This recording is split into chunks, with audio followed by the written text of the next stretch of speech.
आज कोई भी टिक नहीं सकेगा मेरे समक्ष। भ्राता, इस प्रकार तो यह अकेले ही हमारी समस्त सेना को नष्ट कर देगा।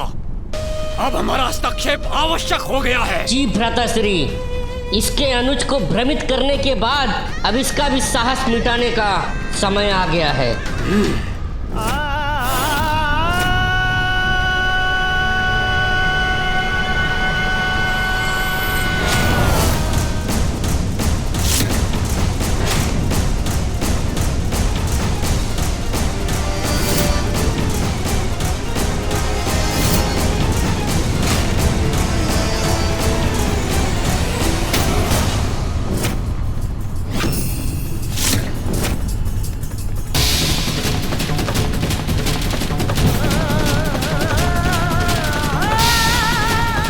जाओ दुष्टासुर, अपने ही सैनिकों को नष्ट करो तुम।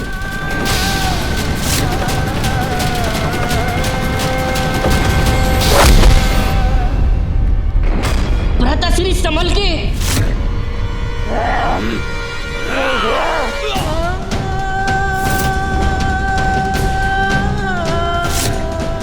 अब मुझे ही कुछ करना पड़ेगा।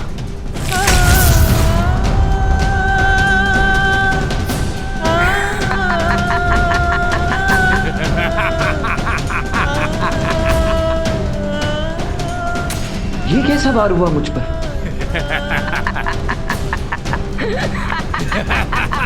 मायावी विषप्रिय। लो शिवपुत्र कार्तिकेय, अब इसका सामना करो।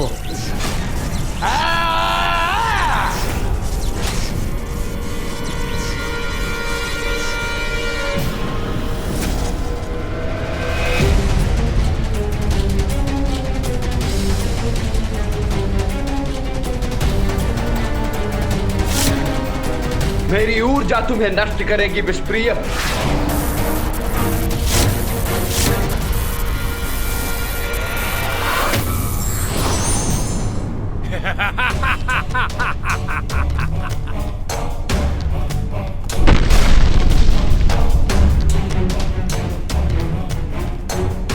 अरे अचानक कहां अदृश्य हो गया ये दुष्ट?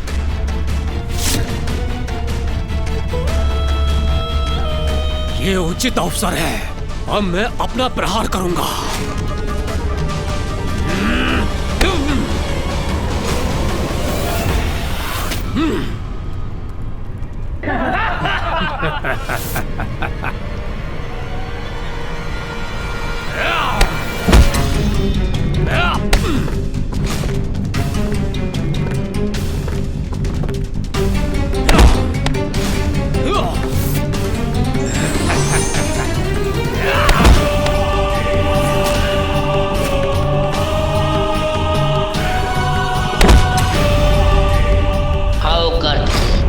इसी प्रकार पीछे आते जाओ और भेंट करो अपने अंत से।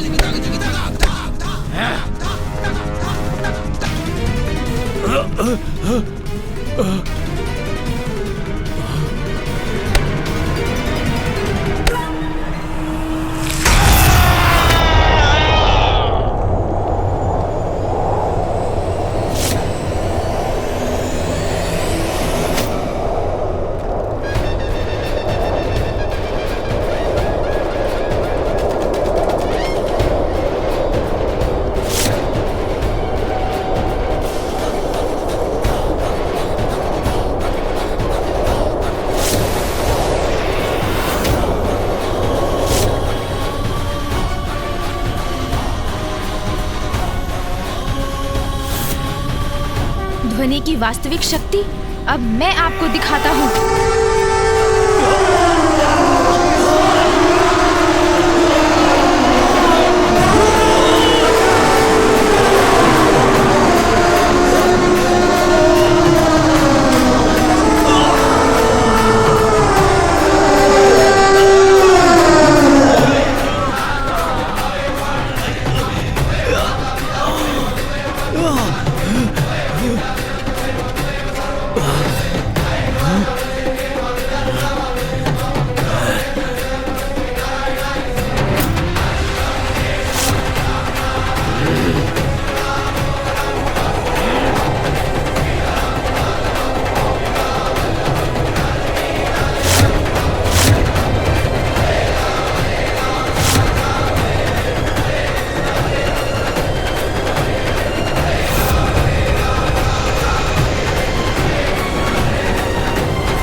बालक कहाँ लुप्त हो गए गणेश? इनके लुप्त होने से कहीं इनके पिताश्री चिंतित ना हो उठें। हमें इनके पिताश्री को चिंतित नहीं करना चाहिए गणेश। उचित है भैया, मैं अभी उन्हें वापस ले आता हूँ।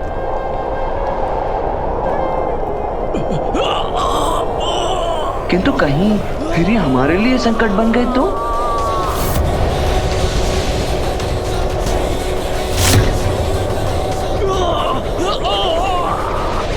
गणेश, अब तो जाने ही दीजिए भैया। भैया, आप कुशल तो है ना? हाँ गणेश, किंतु मैं इन असुरों से लड़ रहा था ना, फिर तुम्हें मध्य में आने की क्या आवश्यकता थी? यदि तुम्हें कुछ हो जाता तो माँ कितनी दुखी होती। हाँ हाँ भैया, मैं तो ये देख ही रहा था कि आप कैसे सामना कर रहे थे उन असुरों का। भैया, आपको तो मेरा धन्यवाद करना चाहिए कि मैं आपकी सहायता करने चला आया। अग्रज हूँ मैं तुम्हारा, देव सेनापति हूँ। मुझे ज्ञात है गणेश, मैं क्या कर रहा हूँ। मैं तो बस उचित अवसर की प्रतीक्षा कर रहा था। हाँ भैया, उचित ही है कि मैं आपका अनुज ही हूँ, किंतु स्मरण है ना कि माँ और पिताश्री ने अपनी अपनी शक्तियाँ प्रदान कर मुझे भी शक्तिशाली बनाया है। किंतु अब मैं आपको वो बताता हूँ भैया, जो आपको ज्ञात नहीं होगा।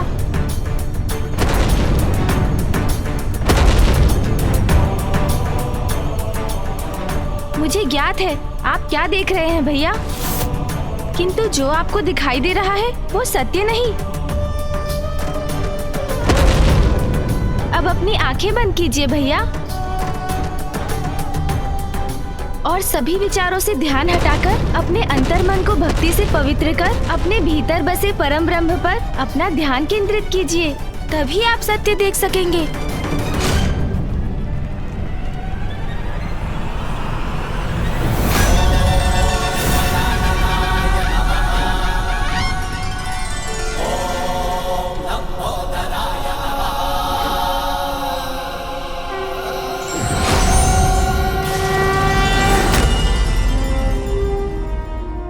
और अब आप सत्य देख सकेंगे भैया।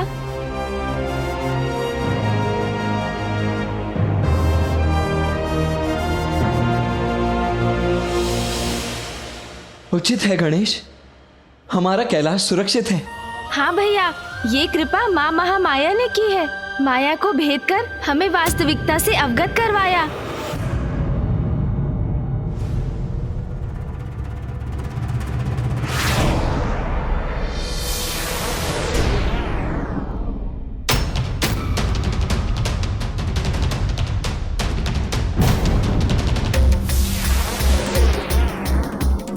ये तो देवताओं की संयुक्त ऊर्जा है भैया। कैलाश के केंद्र की ओर बढ़ रही है।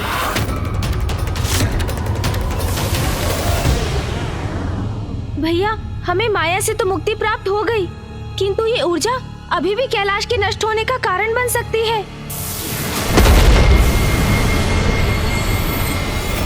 भैया, हमें कैलाश को इस संकट से मुक्त कराने का कोई उपाय शीघ्र करना होगा। भैया, मैं सुंदर प्रिय और विषय प्रिय को संभालता हूँ। आप भवन के भीतर जाकर दंभासुर और अन्य असुरों को वहाँ से बाहर कीजिए। उनके बाहर आते ही कैलाश को इस अदृश्य सुरक्षा घेरे से मुक्ति प्राप्त होगी।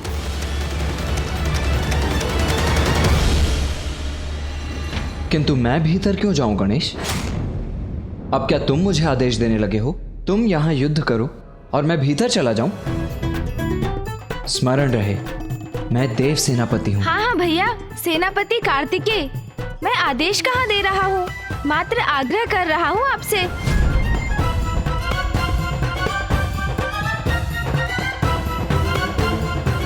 उचित है गणेश।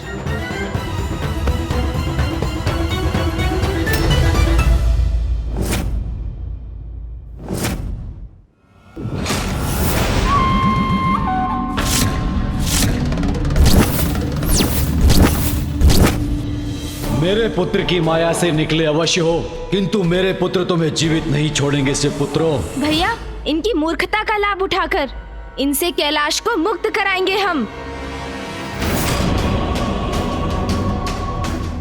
हाँ गणेश, अहंकार से उत्पन्न इनकी मूर्खता हमारी योजना की सफलता का कारण बनेगी।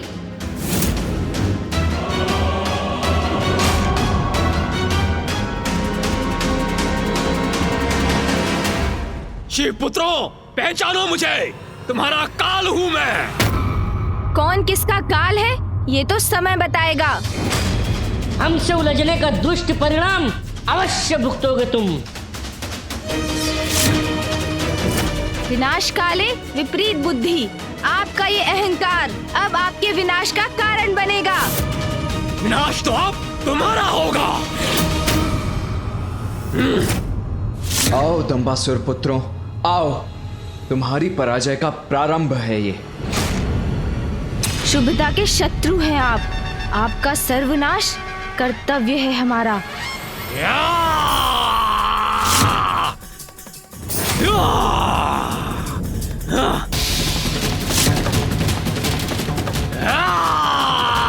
ये लो, सहो मेरा प्रहार।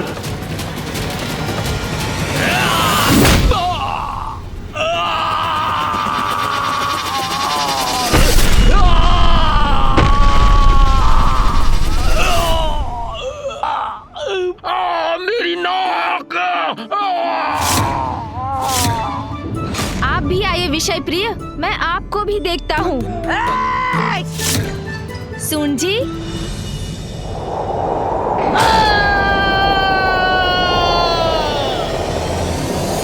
क्यों, कैसी रही?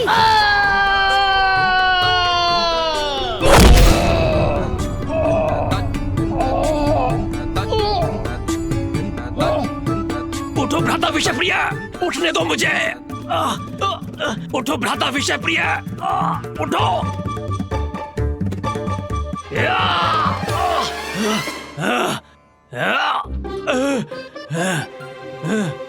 मेरी नाक। अरे भ्राता सुंदर प्रिय, हम स्वर्ग में हैं या नर्क में? दिखाई नहीं देता तुम्हें भ्राता विषयप्रिय? एक ही वार से धूल दूषित कर दिया इन बालकों ने हमें।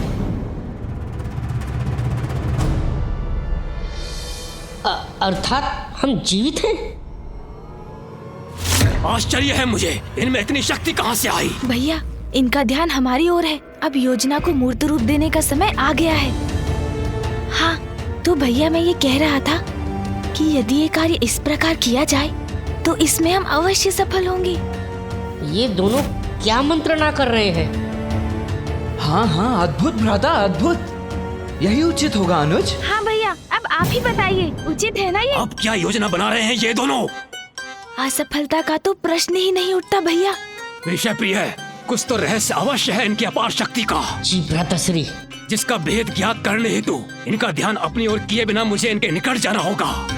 सावधान रहिएगा भैया, ऐसा ना हो इनके निकट जाकर कहीं आप और बड़ी संकट में पड़ जाएं। संकट तो है, इसीलिए इस बीच तुम्हें इनका ध्यान भटकाना होगा। क्या? मुझे?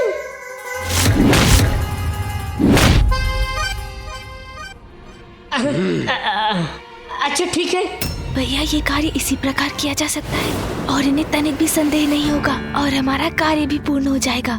बस आप इसी प्रकार बोलते रहिए, वे अवश्य सुनने का प्रयास करेंगे। कोई पीछे है। ऐ दुष्ट बालक, वहाँ खड़े खड़े क्या कर रहे हो? एक ही वार में थक गए क्या? भैया, देखा आपने कितने शक्तिशाली बन गए हैं हम। हाँ गणेश, कैलाश तो शक्तियों का केंद्र है। हाँ भैया, और इन मूर्ख असुरों को तो ज्ञात भी नहीं कि हमारी वास्तविक शक्तियों का क्या स्रोत है। अब तो इनकी शक्तियों का रहस्य जानकर ही रहूंगा। भैया, प्रतीत होता है पिटाई से इनके कान और चाल दोनों धीमे हो गए हैं। थोड़ा और ध्यान से सुनता हूँ।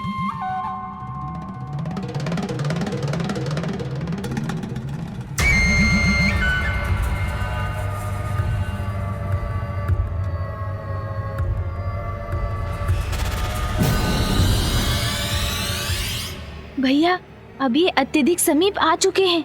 अब मूल रहस्य बताने का उचित समय आ गया है। मुझे इनका ध्यान भटकाना होगा, नहीं तो इनका ध्यान भैया पे पड़ जाएगा। मूर्खों, देखो इन शिलाओं को। इन्हें मूर्ख कहने वाले विषयप्रिय और थोड़ा धैर्य नहीं रख सकते थे?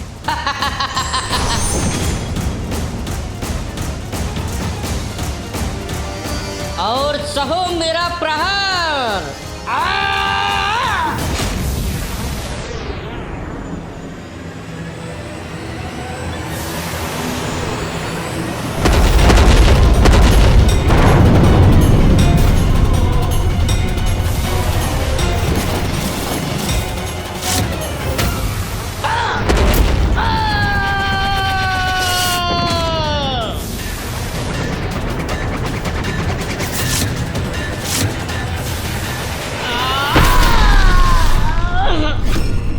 इतनी सहजता से शिलाओं का वार लौटा दिया इन्होंने। अच्छा ही है, ये युद्ध कैलाश में हो रहा है। आपको स्मरण है ना भैया, अंतरिक्ष में मूषक जी से युद्ध में कितनी दुर्दशा हुई थी हमारी। मुझसे युद्ध अंतरिक्ष में?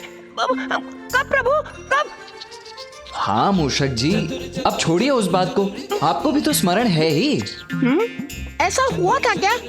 हाँ हाँ, आपको स्मरण नहीं होगा मूषक जी।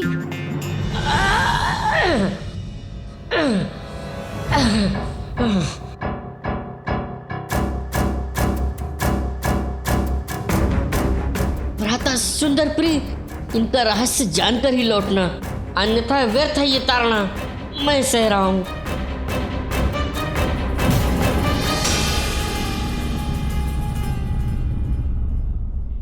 किसी तरह युक्ति लगाकर मुझे ये रहस्य जानना ही होगा। अनुज गणेश, केवल कैलाश में ही युद्ध करने पर विजयी हो सकेंगे हम। हाँ भैया, उचित कहा। कैलाश से बाहर हम इन महावीरों के समक्ष तो एक क्षण भी नहीं टिक सकेंगे।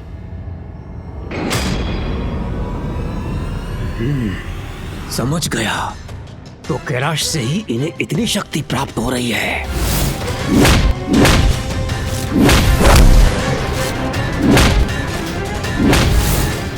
यहाँ तो ये अत्यंत बलशाली रहेंगे।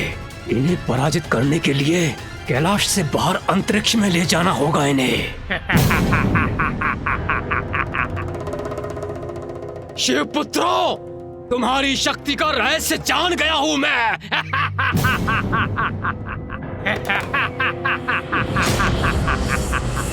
अरे असुर जी, आप यहाँ? हमने तो सोचा आप वहाँ अचेत पड़े हैं। मूर्खों, सोचा तो बहुत था तुम दोनों भ्राताओं ने, लेकिन अब तुम नहीं, हम सोचेंगे, और सोचेंगे नहीं, करेंगे भी तुम्हारा अंत। मूर्खों, अब समाप्त होगा तुम्हारा कपट और तुम दोनों जाओगे मृत्यु के मुख में।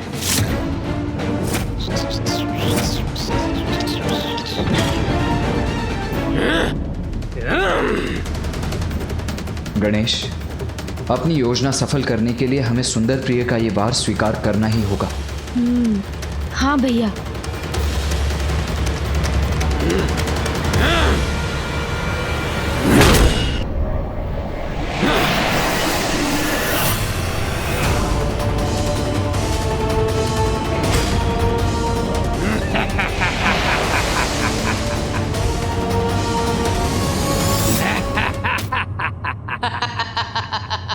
अब कहो शिव पुत्रों, आनंद आया? उत्तम, अति उत्तम वार किया है पुत्र। अहंकार अच्छा है और मेरे पुत्र मेरा अहंकार है।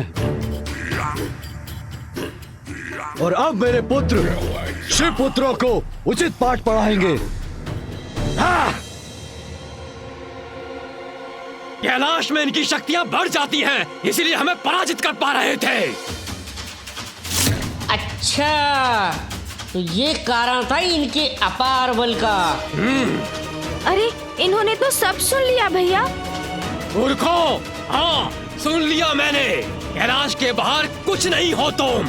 बहुत समय से हमें सता रहे थे ना, अब तुम्हारी बारी है। भ्राता, तुम इस गजमुख बालक और इस मूषक को उठाओ। मैं इसके ज्येष्ठ भ्राता को लेके चलता हूँ। जी भ्राता श्री।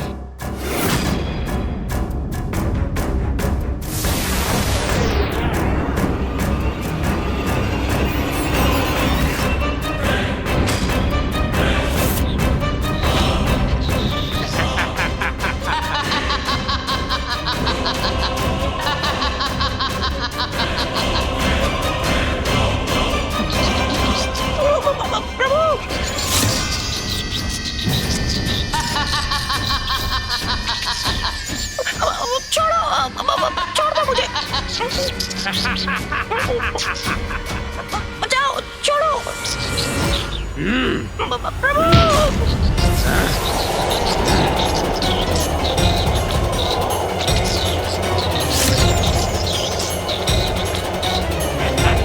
अरे किंतु आप हमें ले कहाँ जा रहे हैं? और कहा बालक? अंतरिक्ष। अरे नहीं नहीं असुर जी, अंतरिक्ष में मत ले जाइए हमें।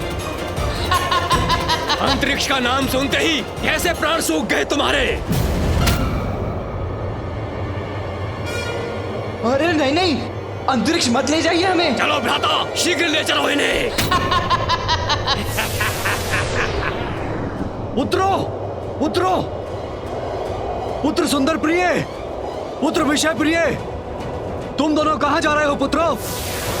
सुनो पुत्रो, कहाँ जा रहे हो तुम? अरे आप दोनों तो कैलाश के चारों ओर जो सुरक्षा घेरा है उसके ऊपरी सिरे की ओर जा रहे हैं। इस सुरक्षा घेरे को खोलने का उपाय तो होगा आपके पास, अन्यथा हम इससे टकराकर आहत हो जाएंगे। मैंने ही रचा है ये सुरक्षा घेरा और इसे भेदना भी मुझे ही आता है। किंतु तनिक सोचिए असुर जी, यदि ये सुरक्षा घेरा खुल गया तो देवता भीतर प्रवेश कर जाएंगे। इसलिए मैं कह रहा हूँ, मुझे और मेरे भ्राता को नीचे कैलाश पर ही ले चलिए, वही युद्ध कर लेते हैं ना। ऐ गजमुख, मुझे मूर्ख समझा है क्या? हम बाहर निकलेंगे किंतु देवता अंदर नहीं आ सकेंगे। भैया, ये तो हम कैलाश से बाहर जाने वाले हैं।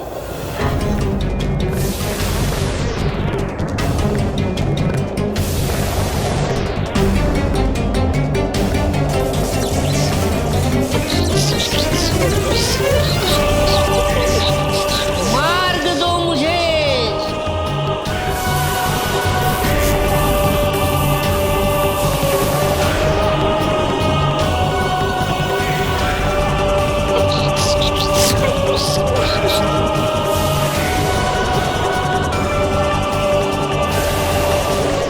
अब पुनः यथावत हो जाओ।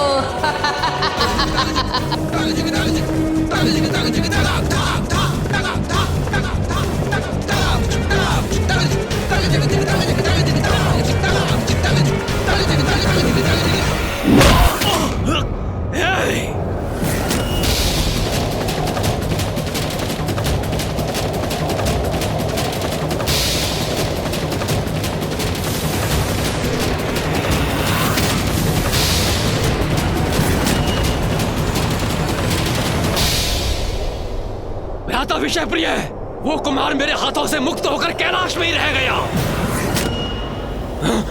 उसे जाने दीजिए भैया, कदाचित वो अंतरिक्ष में जाने के भय से भाग गया होगा। कोई बात नहीं, चलिए सर्वप्रथम इसके भाई का अंत करते हैं, फिर उसे ढूंढकर उसे भी खत्म कर देंगे।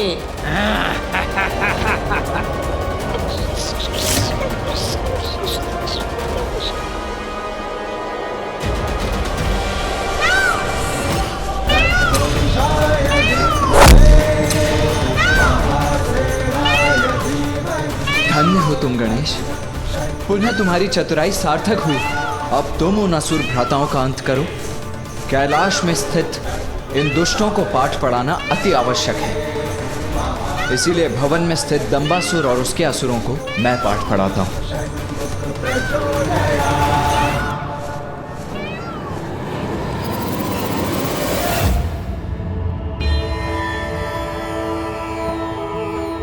उचित प्रेरणा और मार्गदर्शन से बड़े से बड़े संकट से मुक्ति पाई जा सकती है।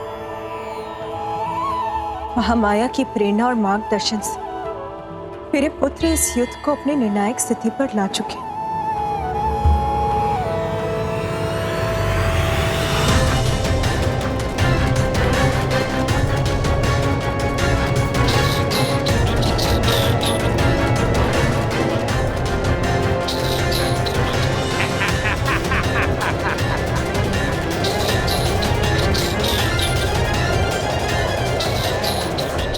अब अंतरिक्ष में मैं तुम्हारा अंत करूंगा।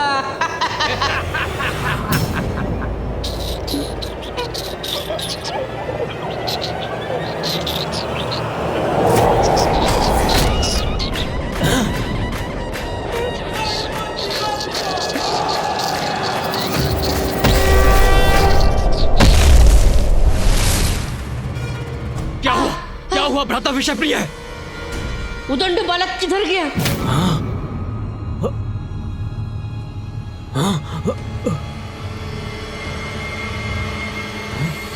वो देखिए, वो सामने खड़ा है। तो यहीं खड़ा रहकर अपनी मृत्यु की प्रतीक्षा कर रहा है ये बालक।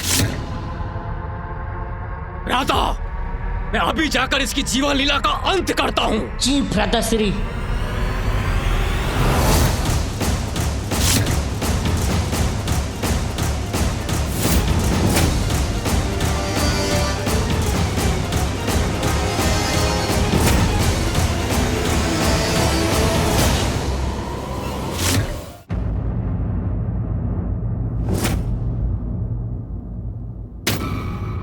तुम्हारा अंत करने के लिए मुझे कैलाश की शक्ति की आवश्यकता नहीं। वो तो मैं कहीं भी कर सकता हूं अपने हाथों से। किंतु तुम क्या करोगे अब उस शक्ति के बिना? मेरी विशालता में समाहित मेरी शक्ति के समक्ष कैसे टिक सकोगे बालक? छोटा सा कंटक भी बड़ी चुभन देता है असुर जी। शक्ति विशालता या आकार में नहीं, व्यक्ति के मन में उसकी इच्छा शक्ति से, उसके विचारों और उद्देश्य की पवित्रता से उत्पन्न होती है।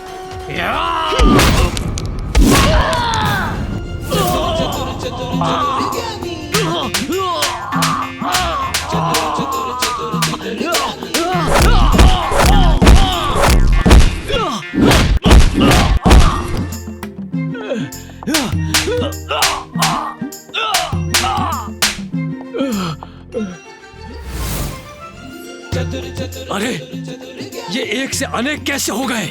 ये अनेक है या मुझे दिखाई दे रहे हैं?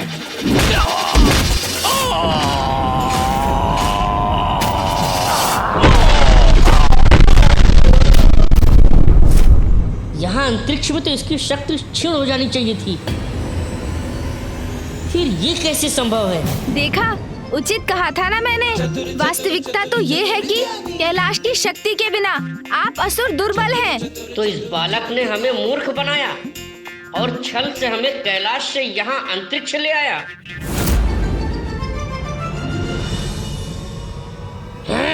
दुष्ट बालक, अभी ज्ञात हो जाएगा कि कौन दुर्बल है और कौन सबल। अब सामना करो मेरा गजमुख बालक।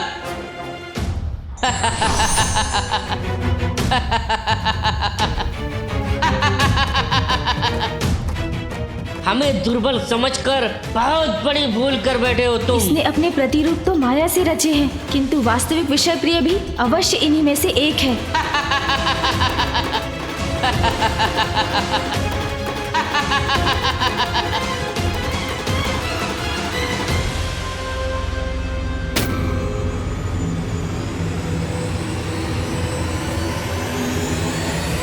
प्रकाश के प्रभाव से तो ये सभी आंशिक रूप से पारदर्शी हो गए,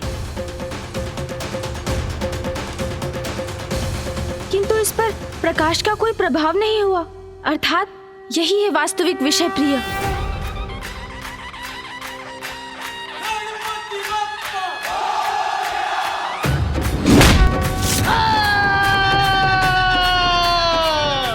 दूर हुआ ये विघ्न।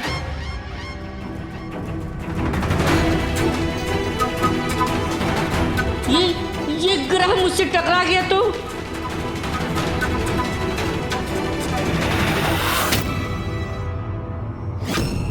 मेरी रक्षा करने वाले हाथ किसके हैं?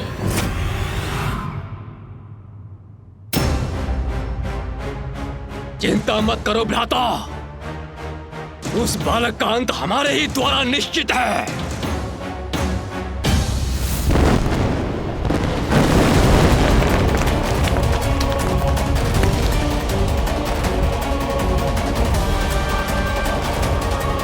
आशा है कि प्रथम पूज्य श्री गणेश और सेनापति कुमार कार्तिकेय विजयी हो गए, अन्यथा बहुत बड़ा अनिष्ट हो जाएगा।